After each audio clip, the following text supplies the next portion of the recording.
Epione pain management and regenerative centre. ఇక మీ నొప్పులు శాశ్వతం కావు. ఆర్ట్స్ కాలేజ్ గ్రౌండ్లో ఉదయం నుండి వాకర్స్తో, క్రికెట్ ప్లేయర్స్తో, బ్యాడ్మింటన్ ప్లేయర్స్తో, యోగా వాళ్ళతో అందరినీ ప్రత్యేకంగా వెళ్ళి మరి దేశం కోసం మోడీ గత 10 సంవత్సరాలుగా చేసిన అభివృద్ధి సంక్షేమం మీకు తెలుసు. మీరు విజ్ఞులు, విద్యావంతులు, మూడోసారి మోడీ గారిని ప్రధాని చేయాలి, నన్ను ఆశీర్వదించమని వారిని కోరుకోవడం జరిగింది. అందరూ కూడా సానుకూలంగా స్పందించి మేము సైతం మోడీ మద్దతని చెప్పడం జరిగింది. ఏది ఏమైనా ఈరోజు భారతదేశం అన్ని రంగాల్లో అగ్రస్థానంలో ఉన్నది అంటే మరి మోడీ గారి నేతృత్వంలో గడిచిన 10 సంవత్సరాల్లో జరిగిన కార్యక్రమాలు మనకు స్పష్టంగా కనిపిస్తున్నాయి.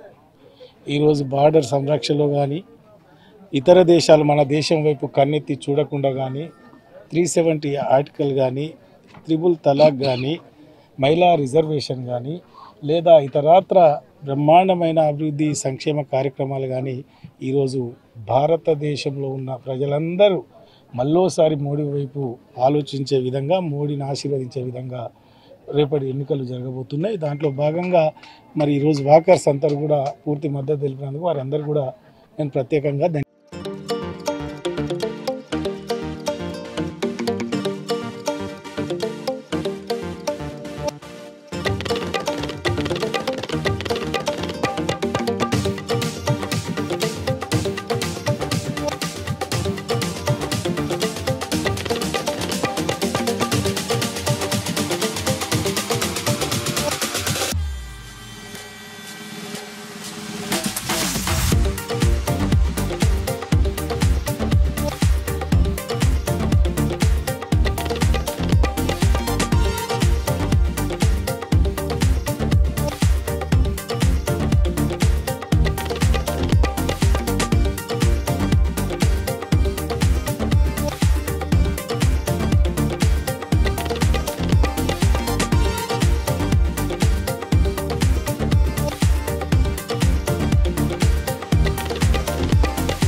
మరిన్ని వీడియోస్ కోసం ఛానల్ ని సబ్స్క్రైబ్ చేయండి. లేటెస్ట్ అప్డేట్స్ కోసం వాట్సాప్ ఛానల్ ని ఫాలో చేయండి. అండ్ లింక్ డిస్క్రిప్షన్ లో ఉంది.